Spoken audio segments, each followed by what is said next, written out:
הצטרפתם אלינו כדי להגיע ללב הצרכן ולהוציא לפועל קמפיין אפקטיבי, אפשר לעתים להסתדר גם בלי תקציבי ענק. לפעמים כל מה שצריך זה רעיון יצירתי במיוחד.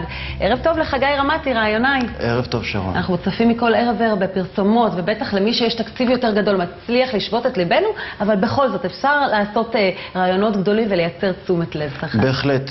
רעיון טוב הוא רעיון שלפעמים לא צריך תקציב ענק, הוא צריך להיות נכון ומקורי, והוא בעצמו יוצר את כל הסקרנות ואת כל האפקט הפרסומי.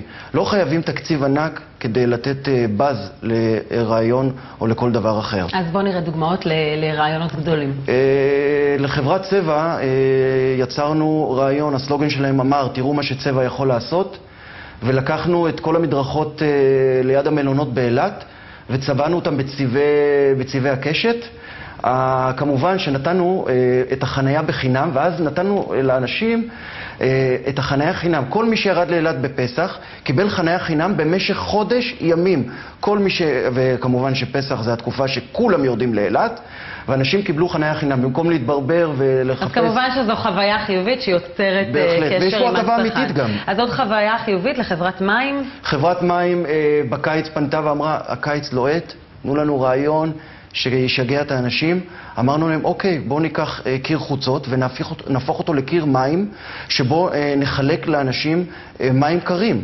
במקום שיש בו הרבה טראפיק, עוברי אורח שמגיעים וכולם שותים מאותם קדים גדולים, זה בטח חוויה מרעננת. מאוד מרעננת. ברגע שאתה נותן הטבה אמיתית, ולא משהו, אתה לא מכריח, אומרים שפרסום עושים באהבה או שלא עושים בכלל. ובקטע הזה באמת נתנו להם add value אמיתי, ואנשים מאוד נהנו. אז עשיתם קמפיין מהסוג הזה גם לחברת רכב גדולה. נכון, פנתה אלינו חברת רכב וביקשה להכניס את האנשים לתוך הרכב, במרכאות.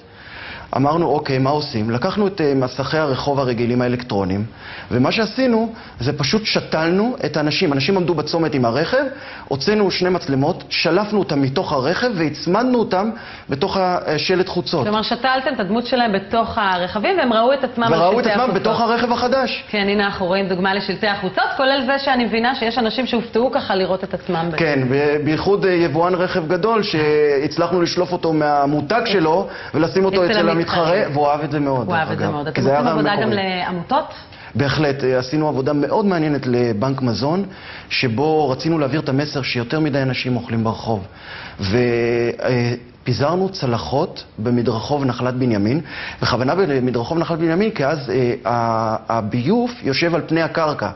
ואז שמנו על הצלחת שיותר מדי אנשים אוכלים ברחוב, אנשים עברו ליד זה, וזה היה ממש נגיש, קראו מה כתוב על הצלחת, נתנו להם גם לקחת צלחות הביתה.